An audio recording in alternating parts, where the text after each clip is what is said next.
Olá, eu sou a psicopedagoga Fabiola Serpa e hoje nós iniciamos o nosso curso de psicomotricidade como precursora do processo de alfabetização. Por que trabalhar a psicomotricidade antes de se alfabetizar uma criança? Será que é assim tão importante mesmo que nós sempre falamos, batemos na mesma tecla? Vamos trabalhar a psicomotricidade, mas que psicomotricidade é essa? O que tem que ser feito?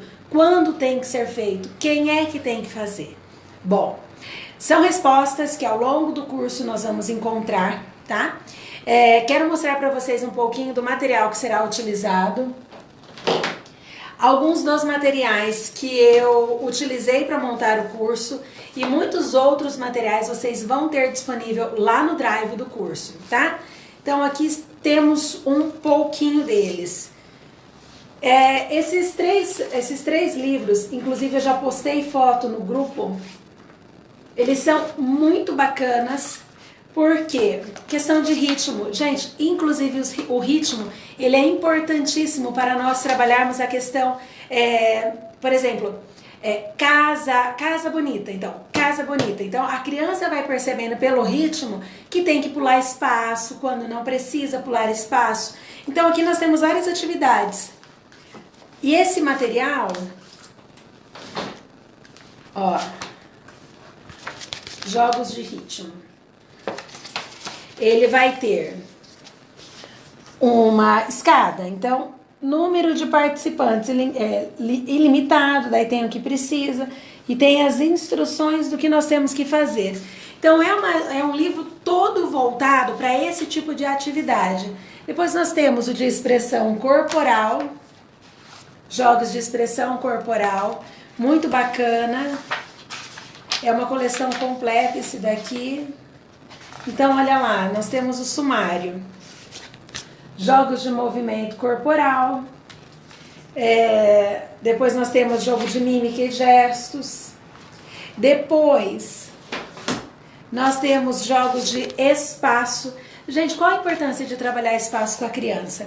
Quando nós vamos trabalhar no processo de matemática, por exemplo, se eu disser para a criança assim, o número 3, gente, o número 3 é só o número 3. Quando é que ele passa a ter o valor de número 3? Quando você tem um espaço e dentro desse espaço você tem a quantidade de 3. Caso contrário, 3 é somente um número, não tem uma representação. E a criança ter noção do que é espaço faz com que a criança não tenha dificuldade lá na hora da matemática quando ela for trabalhar com esses assuntos. Então assim, parece uma coisa até desnecessária. E é comum nós ouvirmos, eu pelo menos já ouvi várias vezes, pais dizerem para mim que a escola que o filho está é fraca.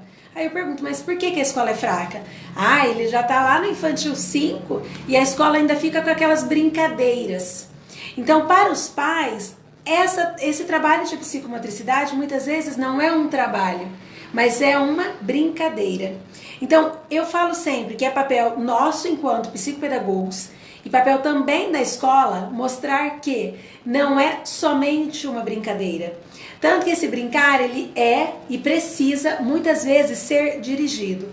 Não que em todos os momentos dentro da escola o professor tenha que dizer exatamente o que o aluno, que a criança, vai fazer para poder brincar. Aí não tem nem graça brincar. Só que a escola, o professor precisa em muitas situações direcionar essa aprendizagem, direcionar esse brincar para que ele chegue ao que ele realmente quer que seja realizado, certo? Então, a educação infantil, ela tem que ser sinônimo de aprendizagem com jogos, aprendizagem com brincadeiras, porque é dessa maneira que a criança aprende. A cabecinha deles ainda é muito imatura para você começar o processo de alfabetização. E um outro detalhe, não é apenas a imaturidade da criança. O que nós vamos precisar considerar é que existem algumas habilidades que a criança precisa estar apta para daí sim ela conseguir aprender.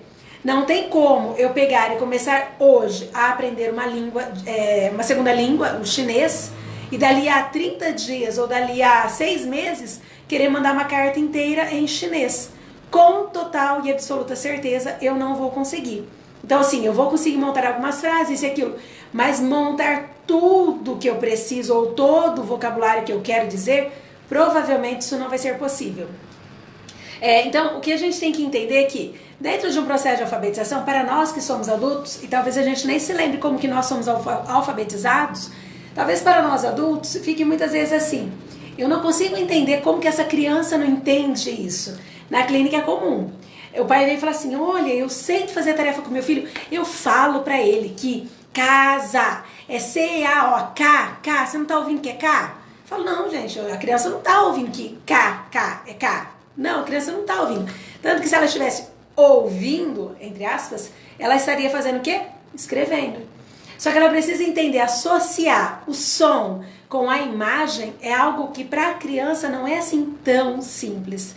Dá trabalho, tem que ser trabalhado, tem que ser construído, tá? Então nós vamos falar dentro do curso um pouquinho sobre isso também. Outros materiais que nós temos. Algumas pessoas até me perguntaram, gente, o curso não é para ensinar vocês a aplicarem testes, não é esse o propósito, tá? A aplicação de testes da psicomotricidade, vamos deixar para um outro momento, podemos até pensar em algo, porque ele é muito específico para psicopedagogos ou outros profissionais que atendam, que apliquem esses testes. Mas por que eu digo? Eu não quero avaliar como está o processo dessa criança. Eu quero que vocês entendam qual é a necessidade, até para que a gente tome posse dessa informação para poder passar ela para frente. Eu não posso dizer que uma coisa é importante se eu não conheço. Eu não posso dizer que eu não gosto de uma coisa se eu não conheço. Mais ou menos assim. Eu não posso dizer que eu não gosto de chuchu se eu nunca comi chuchu. Então, assim, pra gente conhecer, eu falo que até pra falar mal, você tem que conhecer. Aí você tem propriedade. Então, assim, esse livro para avaliação psicomotora, ele é muito bom, tá? Então, você tem a teoria do livro e você tem todas as explicações. Nesse formato existem outros, tá bom? Ó, então você tem os desenhos para você ir se orientando. Vai ter uma tabela de pontuação, tudo. Para avaliação psicomotora, perfeito, tá? Agora, o que nós queremos com o curso não é ensinar a aplicação de testes. Esse livro Psicomotricidade, da editora WAK, também é muito legal para se trabalhar expressão corporal. Diferente do primeiro que eu mostrei para vocês, que é o jogo com os três. O que nós temos aqui? Peraí. Aqui nesse material você tem, até ele fala da questão do psicomotricista, tá? Então o conceito de psicomotricidade, ele coloca quem é o psicomotricista, enfim, teoria e conceitos. Aqui, quando ele começa a trabalhar as partes da psicomotricidade, que são importantes para ela, então nós temos coordenação motora ampla. Nós vamos ter uma definição e a sugestão de atividades. Coordenação motora fina, uma definição e atividades. Lateralidade. O que nós vamos trabalhar de lateralidade? Então, tem uma definição e as atividades. Então, o que acontece? É interessante, quando nós falamos psicomotricidade, que as pessoas pensam em duas coisas. Coordenação motora grossa, coordenação motora fina. Então, o que é coordenação motora grossa? Tudo que eu uso o meu corpo, beleza? O que é coordenação motora fina? O que eu preciso usar a mão. Então, normalmente, o que nós ouvimos é isso, tá?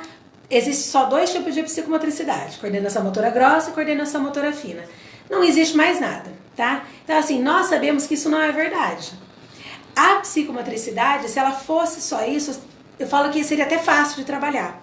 Mas nós temos a questão de espaço, nós temos a questão de tempo, nós temos a questão da lateralidade, percepção espacial, gustativa, nós temos muita coisa, tá?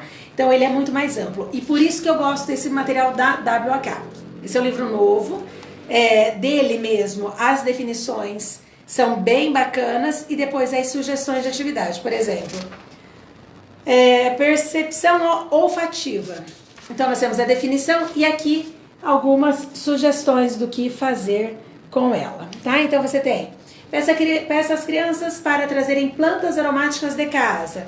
Então ele vai dando sugestões e depois a parte do desenvolvimento da atividade ele não esboça, mas ele dá as sugestões para que a gente possa utilizar, tá? O que particularmente eu acho muito válido, porque às vezes a gente não consegue pensar no que usar para desenvolver aquilo, mas depois que eu tenho aquilo, eu consigo fazer um bom trabalho em cima. Nós temos também o livro da Gislene, esse inclusive tem achei na internet ele escaneado, coloquei no grupo, e esse aqui. Inclusive este livro foi por conta dele que eu resolvi montar esse curso. Porque foi aí que eu percebi que realmente aqui tinham muitas respostas para aqueles professores que têm ânsia em ensinar, em alfabetizar de uma vez, tá? Inclusive, quando eu estava com meu filho no Infantil 5, meu filho é uma criança muito inteligente, até aí ótimo, né? Mãe, eu sou até suspeita. Quando ele estava no Infantil 5, eu engravidei. Então, no que a minha filha nasceu, ele começou a dar problemas. Qual era o problema? Ele realmente retrocedeu no sentido assim, diziam, ele não guarda mais as letras, ele se esquece, isso. Aí eu falei, gente, mas ele tá só no Infantil 5. Então assim, eu vou me preocupar sim com isso, quando ele for para o primeiro ano e ou ele travar ou ele não desenvolver. E a escola disse assim pra mim, não, mas não pode ser assim, porque ele vai chegar lá no primeiro aninho e vão entrar em contato com a gente aqui reclamando porque ele não faz, Ana. Falei, olha, se isso acontecer, o ano que vem, a escola ligar pra vocês, então vocês mandem ligar para a mãe, porque eu sou a mãe. Falei assim, a minha preocupação dele vai ser no momento que ele realmente precisar ser alfabetizado, porque eles estavam começando a alfabetizar no Infantil 5. Então, sabendo da importância de um infantil para a criança, de um infantil 3, 4, 5, até a parte de berçário e maternal, sabendo dessa importância, a última coisa que eu ia me preocupar era se ele ia chegar lá no primeiro ano reconhecendo um A, E, I, O, U, que ele sabia, ou se ele tinha ido para trás ou ido para frente. Por quê? Porque eu estava respeitando as fases. E ele acompanhou muito bem. Chegou no primeiro ano, eu fui deixando com que a escola cumprisse com o papel dela. Quando me chamaram em agosto, que ele estava com algumas dificuldades, aí eu peguei, comecei a trabalhar e pronto, resolvemos o problema. Então é assim, nós temos que respeitar o tempo da criança, vamos respeitar as fases da criança. Se a escola realmente está puxando no sentido de querer alfabetizar aos 4, 5 anos, pelo menos que nós saibamos que se a escola não vai trabalhar com a parte da psicomotricidade em sala, nós precisaremos trabalhar em clínica. Se nós temos professores ouvindo, então é importante que vocês saibam, a escola que você trabalha está obrigando, né? Mandando, está dentro do currículo, trabalhar essa questão, tudo bem. Mas não deixe de lado as outras atividades. Mesmo que essas outras atividades sejam atividades que às vezes vocês mandam para casa, ou atividades que às vezes sobrou um tempinho nós vamos utilizar, mas que nós não deixemos de lado. Porque aí sim nós vamos ter alunos com problema. E hoje nós temos um número muito grande de crianças de primeiro, segundo e terceiro ano que não se alfabetizam, principalmente no terceiro ano, que já deveria até estar já bem dentro do processo. Por quê? Porque faltou essa parte de fechamento visual, a percepção visual, o trabalho de lateralidade, a questão do tamanho da letra, do espaço entre as palavras, N coisas. Eu tive um paciente de 5º ano que escrevia tudo emendado.